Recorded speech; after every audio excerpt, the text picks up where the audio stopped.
तब से लेकर अभी तक यहाँ हर स्तर पर कानून व्यवस्था काफी ज्यादा बिगड़ी है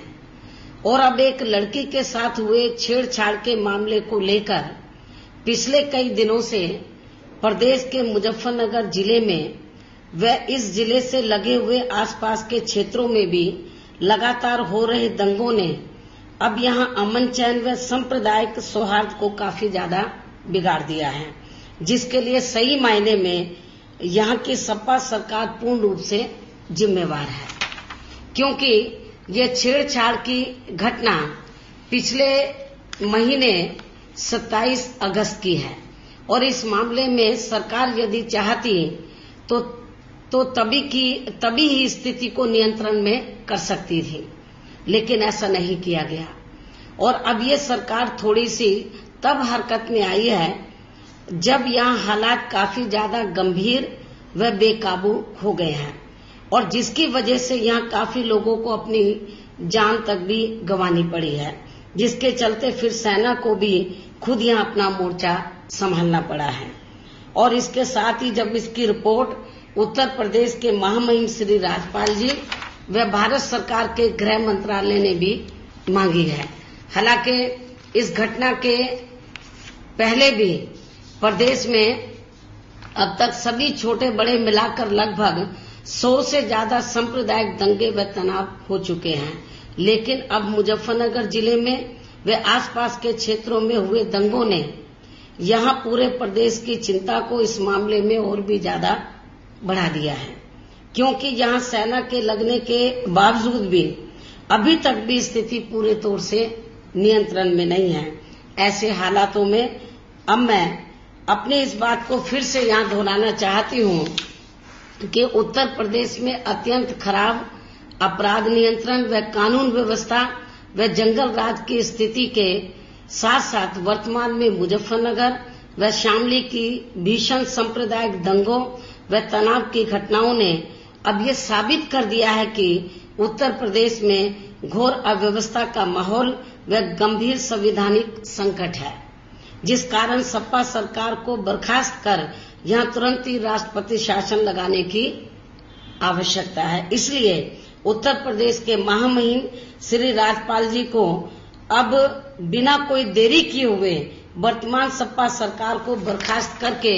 यहां तुरंत ही राष्ट्रपति शासन लगाने की सिफारिश करनी चाहिए, वरना प्रदेश की जनता सपा सरकार के साथ साथ महामहिम श्री राज्यपाल जी व केंद्र की सरकार को भी कदापि माफ नहीं करेगी। मायावती जी, क्या आपने प्रेसिडेंट से टाइम मांगा है? क्या आप इस इश्यू को उठाएंगी? सेंटर के साथ आपकी बात चली है? आपने जो इस सरकार को बर्खास्त करने की बात की? इस संबंध में मैं आपको ये बताना चाहती हूँ कि आज से लगभग 2-2.5 महीने पहले तो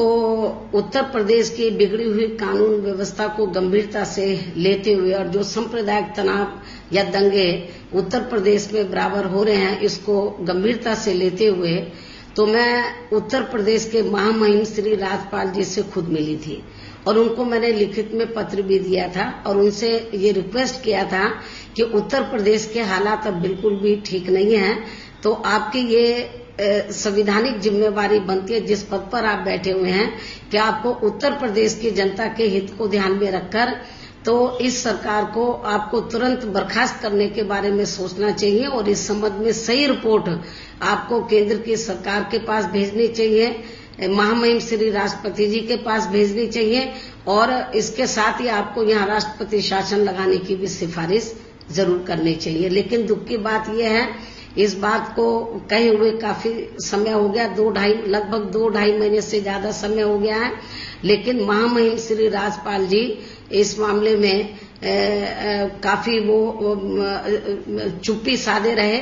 और अब वो तब थोड़ा सा हरकत में आए हैं इस मामले में, वो भी कोई राष्ट्रपति शासन लगाने की सिफारिश के लिए नहीं बल्कि केंद्र की सरकार को रिपोर्ट भेजने के लिए और वर्तमान सपा सरकार की जो नाकामी रही है मुजफ्फरनगर में जो घटना घटी है तो उसको कंट्रोल करने में जो नाकामी रही है, वहां पर शांति व्यवस्था को बनाने में जो सपा सरकार की नाकामी रही है, इस संबंध में रिपोर्ट भेजने में महामहिम श्री राजपाल जी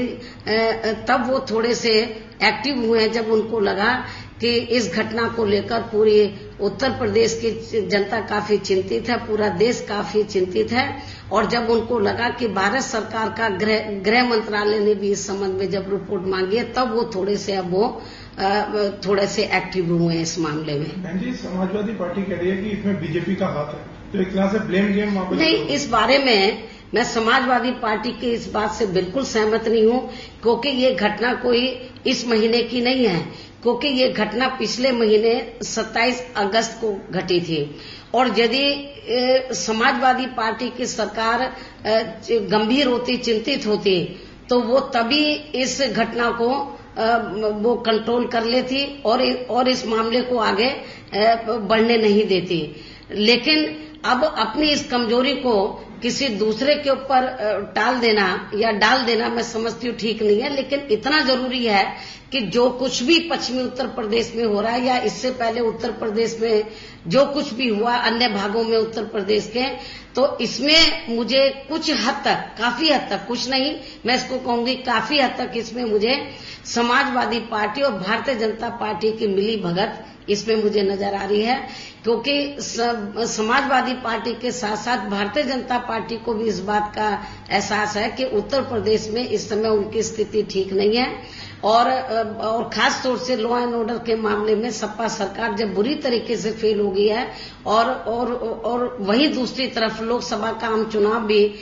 बहुत नजदीक अभी आ रहा है। लगभग 1 साल से कम समय लोकसभा के आम चुनाव होने के लिए बचा। दोनों पार्टियां बहुत दुखी हैं और वो इस लोकसभा आम चुनाव को इसको सांप्रदायिक तनाव के माहौल में इस चुनाव को वो लड़ना चाहती है। बीजेपी और समाजवादी पार्टी, मुझे कुछ ऐसा लग रहा है, इसलिए इस घटना से पहले कई ऐसे वाकये हुए हैं जब इन दोनों पार्टियों ने इसको सांप्रदायिक रूप देने की कोशिश की, तनाव पैदा करने की कोशिश की, सांप्रदायिक रंग देने की कोशिश की है। जैसे आपको ये मालूम है कि इससे पहले तो ये बीजेपी के जो सहयोगी संगठन है उन्होंने 84 परिक्रमा यात्रा को लेकर जो वो अयोध्या में करना चाहते थे, आपको ये मालूम है कि इसको लेकर तो काफी मामला गरमाया था। जबकि इस मामले में समाजवादी पार्टी भी उनसे मिली हुई थी, क्योंकि जब ये विश्व हिंदू परिषद और जो उनके अन्य जो सहयोगी संगठनों के जो वरिष्ठ लोग हैं, जब श्री मुलायम सिंह यादव और उत्तर प्रदेश के मुख्यमंत्री और अन्य वरिष्ठ लोगों से वो लोग मिले, अगस्त के महीने में मिले थे 17 अगस्त को, और उसके बाद के और काफी अच्छे वातावरण में बातचीत हुई और बाहर आकर विश्व हिंदू परिषद के नेता ने ये कहा था कि सब कुछ ठीक ठाक हो गया है और हमारा ये परिक्रमा का जो प्रोग्राम है ये ठीक ठाक ढंग से चलेगा। तो ये उन्होंने प्रेस में आकर कहा था। लेकिन जब इसको लेकर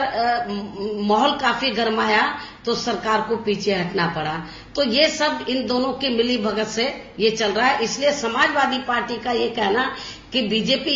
ये सब कुछ करा रही है, मैं समझती हूँ कि भारतीय जनता पार्टी और समाजवादी पार्टी दोनों मिलकर ये सब कुछ करा रही है। उत्तर प्रदेश में सांप्रदायिक तनाव पैदा कराने की कोशिश में लग रही है, क्योंकि लोकसभा के चुनाव बहुत नजदीक है, आम चुनाव, और इसकी आड़ में वो लोग ये घिनौनी राजनीति कर रहे हैं। इसलिए मैं आप लोगों के माध्यम से उत्तर प्रदेश की जनता को ये कहना चाहती हूँ कि उत्तर प्रदेश की जनता को भारतीय जनता पार्टी और समाजवादी पार्टी के इस किस्म का जो इनका घिनौना षड्यंत्र चल रहा है, उत्तर प्रदेश को सांप्रदायिक तनाव के आग में जो उनको झोंकने का जो इनका षड्यंत्र चल रहा है, उनको नुकसान पहुंचाने का जो षड्यंत्र चल रहा है, उससे वो सावधान रहे और इनके बहकावे में बिल्कुल भी ना है। बहन जी, लेकिन ये जो आपने कहा कि बीजेपी और समाजवादी मिलकर एक षड्यंत्र रच रहे हैं, लेकिन कांग्रेस सेंटर में है, उनको कौन रोक रहा है इन पे एक्शन लेने के? और आपको क्या लगता है कि अमित शाह जैसे लोग जो यूपी के इंचार्ज बने, आपको लगता है कि इस संबंध में मैंने आपको ये कहा है कि